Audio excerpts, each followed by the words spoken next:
पहले तो मैं मुख्यमंत्री जी का धन्यवाद करना चाहूँगा, उनको धन्यवाद देना चाहूँगा कि उन्होंने बजट में नगर निगम, नगर परिषद और नगर पालिका को 30-20-10 किलोमीटर की सड़कें दी। इंदिरा रसोई जो शुरू की, जिसकी अच्छे से बैठ के खाने की व्यवस्था, उसकी भी मैं प्रशंसा करता हूं। और सभापति महोदय, मैं इतना सा अपनी ओर से कहना चाहूँगा, नगर आयोजना और प्रादेशिक विकास के संबंध में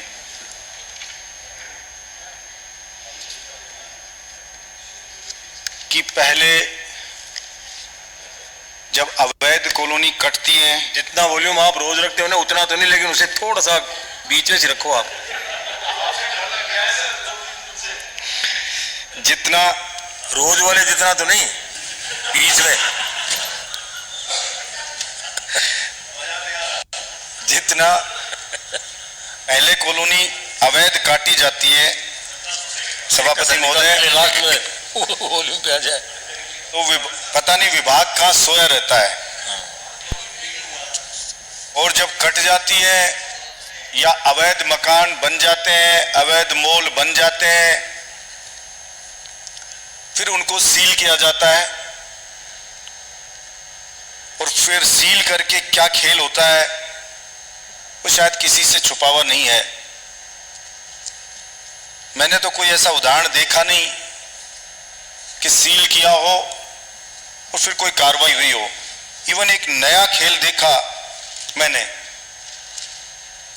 कि जो प्रॉपर्टी डीलर हैं, जो अवैध कॉम्प्लेक्स बनाते हैं, फ्लैट बनाते हैं, उनकी जब कोई शिकायत करता है ज्यादा तो उसको वो सील करवा लेते हैं और रिकॉर्ड पे आ जाता है कि हमने इस बिल्डिंग को अवैध है, हमने इसको सील कर दिया। और उसके बाद निर्माण कार्य चालू हो जाता है और सील को बिना किसी आदेश के लिए ही उस सील को ऑटोमेटिक खुद ही तोड़ देते हैं। सील हटा दी और उसको बेच बाच दिया, चले गए। इतना भयंकर गड़बड़ झाला रहता है, बस पूछो मत। सभापति महोदय, जहां नगर पालिका में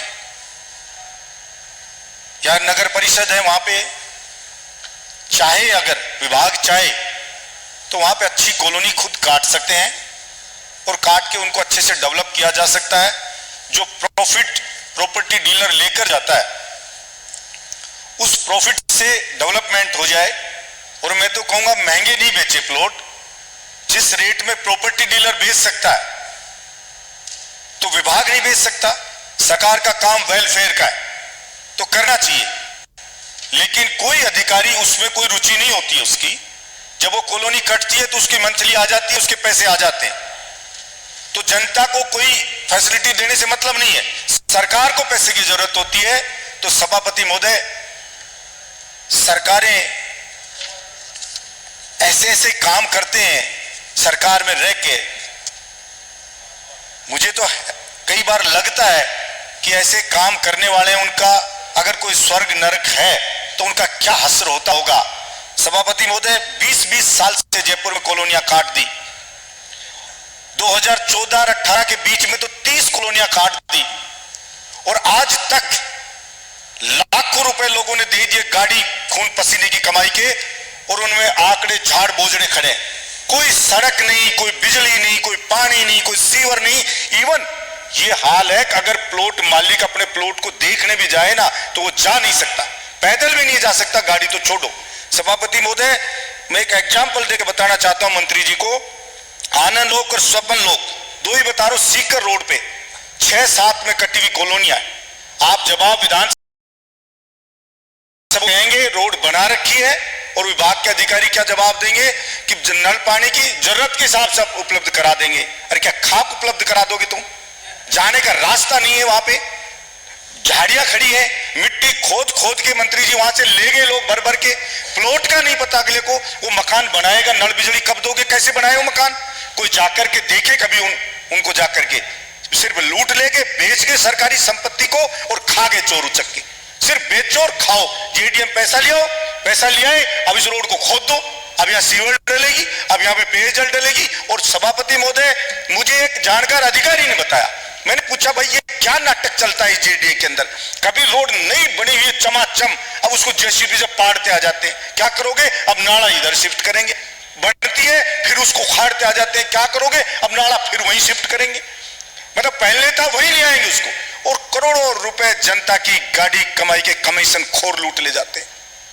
जनता भूख से मर रही है। जिसने प्लॉट लिया, लोन लेके प्लॉट ले लिया, इन्वेस्ट किया किसी ने कि मैं ये प्लॉट ले लेता हूं, इसके पैसे बढ़ जाएंगे, जेडीए वाले इसको डेवलप करेंगे, रेट बढ़ेगी, मेरी बेटी बड़ी हो जाएगी, उसकी शादी होगी, मैं इसको बेच के शादी कर दूंगा। सभापति महोदय, हालत ऐसी है कि वो किसी भी दाम में नहीं बिक रहा है। वो जाके दिखाने ले जाता है किसी को, कब प्लॉट खरीदा था, कि प्लॉट को खरीदे हुए तो 15 साल हो गए, 15 साल में इसकी ये हालत है, तो वो हालत, वो प्लॉट बिकेगा ही नहीं किसी भी रेट। तो लोग मर जाएंगे, लोग जान निकल रही, किसी का दम निकल रहा है, लेकिन किसी को परवाह ही नहीं। सभापति महोदय, छोटी सी जिंदगी होती है, छोटी सी जिंदगी होती है, और आदमी जो भी आता है तो वो देखता है, दुनिया में आता है, कोई भी माँ बाप होता है, चाहे वो गरीब हो चाहे मजदूर हो, उसके मन में भी सपना होता है कि उसकी बेटी की अच्छी से शादी करूं, अच्छे घर में शादी करूं, बेटे को अच्छी कोचिंग दिलाऊं, अच्छे से उसको पढ़ाऊं या उसको व्यापार कराऊं। लेकिन इतने, क्या कहूं, इतने मतलब जो बदतमीज और इतने भ्रष्ट चोर ये आईएएस ऐसे निकम्मे नालायक है कि मैं कह रहा हूं कि इनको जितनी सजा दी जाए ना उतनी कम है। तो एक अपवाद को छोड़ दोगे सभापति महोदय, तो ऐसे डाकू मिलेंगे, और कोई आएगा ना गंदे से कपड़े में, तो पसीने की उनको बदबू सी आएगी, तो कहेगा बाहर ही भगा इसको, बाहर ही भगा। और जो नहीं रहती है, मेरे अभी कोई मेरे घर पे आए कि साहब ये जो रोड है 200 फुट की डीपीएस स्कूल के सामने से सेज में जा रही है, किसान आया, आवंटन पत्र है मंत्री जी, मेरे पास आवंटन पत्र पड़े हैं उनके, मतलब इतने नालायक, उनके सपोर्ट दे दे के लाल कर दे उनके गाल, ऐसा मन करता है। लेकिन कहेंगे कानून हाथ में ले रहा है। मैं फोन करता हूं अधिकारी को, कितना गुमराह कर रहा है, संसदीय है, और ये नालायक शब्द मुख्यमंत्री जी का पैटर्न शब्द है, इसको आप इस्तेमाल कैसे करते हैं? सदन के नेता कर सकते हैं अपने सहयोगी के लिए। सभापति महोदय, पता मैंने जो कही है सब सभी लपित कर देना। सभापति महोदय, जो मैंने फोन किया, मैंने आपको वॉल्यूम बढ़ाने के लिए कहा था, शब्द बदलने के लिए थोड़ी नहीं कहा था। सभापति महोदय, मैंने फोन किया, बहुत गंभीर विषय बता रहा हूं मंत्री जी, आपके ध्यान में ला रहा हूं। 200 फीट की रोड जा रही है, 200 फीट रोड का आवंटन पत्र मिल जाते हैं, रोड का नक्शा बन जाता है, और फिर किसी सेठ की जमीन होती है 1.5 बीघा, उसकी जमीन का पैसा उठ जाता है। उठने के बाद में महापुरा और ये यहाँ पे जो खटवाड़ है उसके अंदर, उस रोड को वापस उसके खेत में किसान के में डाल दी जाती है, और उसको कहते हैं बाद में उसको डीएक्वायर किया जाएगा, और उसको अधिकारी चक्कर कटा रहे, वो जा रहा है और मुझे क्या कह रहा है कि सर ऐसा हो ही नहीं सकता, इम्पॉसिबल है, डाल दिया, ऐसा हो नहीं सकता है। तो इस तरह के जो ये कृत्य करे जाते हैं, इस तरह के, इनको बख्शा नहीं जाना चाहिए। ये नहीं हो कि गोल मोड़ जवाब दे दिया और गोल मोड़ जवाब देके टाल दिया, उसको भेज देना, उसको मैं देख लूंगा, उसको भेज देना, उसको मैं देख लूंगा। तो इसलिए इस तरह के ना हो, और जो ये ऐसी प्रॉपर्टी डीलिंग तो ना करे, कम से कम विभाग, जैसे कि ये 2014 से 18 के बीच में हुई, जैसे कि ये 6 और 7 के बीच में हुई कि जमीन बेच दिया, पैसा लगाया नहीं, चला गया। इस साफ मन रखते हुए, साफ मन, मंत्री महोदय आप कर सकते हो, एक बार ये करें, हर नगर पालिका पे, नगर परिषद पे हम जमीन को लेंगे और जमीन लेकर के उसको डेवलप करेंगे, शानदार कॉलोनी बना करके, और जो प्रॉपर्टी डीलर प्रॉफिट ले जाता है, सभापति महोदय, डबल पैसे में लिए जाता है वही प्रॉपर्टी डीलर, जब वो डबल पैसे कर लेता है जमीन के, तो सरकार डबल पैसे जो होते हैं उससे उसका डेवलपमेंट कर दे, तो क्यों नहीं बना सकती सरकार? लेकिन इच्छा शक्ति नहीं होती है तो नहीं बनता है, और अधिकारी के बर्डन होता है, इसलिए वो बर्डन लेना नहीं चाहता। मंत्री जी कहेंगे तो वो आईएएस ऐसे गुमराह करेंगे, नहीं सर अपना काम थोड़ी है, ये नहीं है, वो नहीं है, क्योंकि उसका धंधा नहीं चलेगा।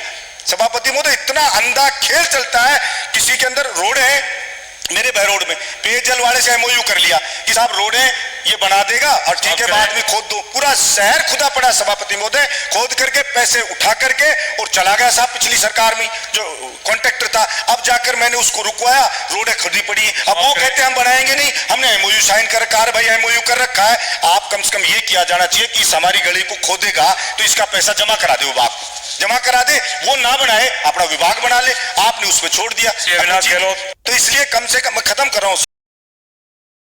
तो मैं कहना ये चाहता हूं कि ये जनता की गाढ़े खून पसीने की कमाई है और इस अपने को किसी को भी पावर मारने का मौका मिला है ना सभापति महोदय, वो कोई पुण्य कर्म थे पिछले जन्म के, भगवान ने उसको मौका दिया है कि आप अच्छे काम करो, आप गरीब को राहत दो, आप न्याय करो लोगों के साथ। और अगर आप नहीं करोगे, उसके साथ न्याय नहीं करोगे, अगर उसकी पीड़ा उसके दर्द को महसूस नहीं करोगे, तो ये दुनिया कोई ऐसा नहीं है कि आदमी स्थिर स्थायी बनकर के कोई आया कि मैं अमर होकर के आ गया, या भीष्म पितामह की जैसी इच्छा मृत्यु है, मरना उसको भी पता नहीं किस बार आप जन्म ले लो, आज जो पीड़ित है कहीं उसकी जगह पे आप पहुंच गए तो आपको पता लगेगा। इसलिए मेरा विनम्र निवेदन है सरकार से, मुख्यमंत्री जी की मंशा साफ है रहती है, लेकिन फिर भी बहुत सुधार की आवश्यकता है और इन आईएएसओं से गिरा ना रहे सरकार, इनसे प्रभावित ना हो सरकार। अब सरकार में आते आईएएस तो जो ना भगवान दिखने लग जाता है, आईपीएस तो भगवान दिखने लग जाता है। कार्यकर्ता कोई कहे ना कि गर्दन कटाने वाला कार्यकर्ता हो, किसी भी मंत्री या सरकार के लिए उसकी बात नहीं सुनेंगे, लेकिन आईएएस ने यार कुछ कह दिया ना तो अरे इसको नाराज कैसे कर दे, अरे भाई क्या है वो, क्या है वो? इसलिए उसको कम से कम ये देखे जिसने बनाया, उसको जिसने बनाया उसकी बात को महत्व दे, और जिस एमएलए ने सरकार को बनाया उसको सरकार महत्व दे, ताकि उन ब्यूरोक्रेट को महत्व दे। ये मैं कहना चाहता हूँ।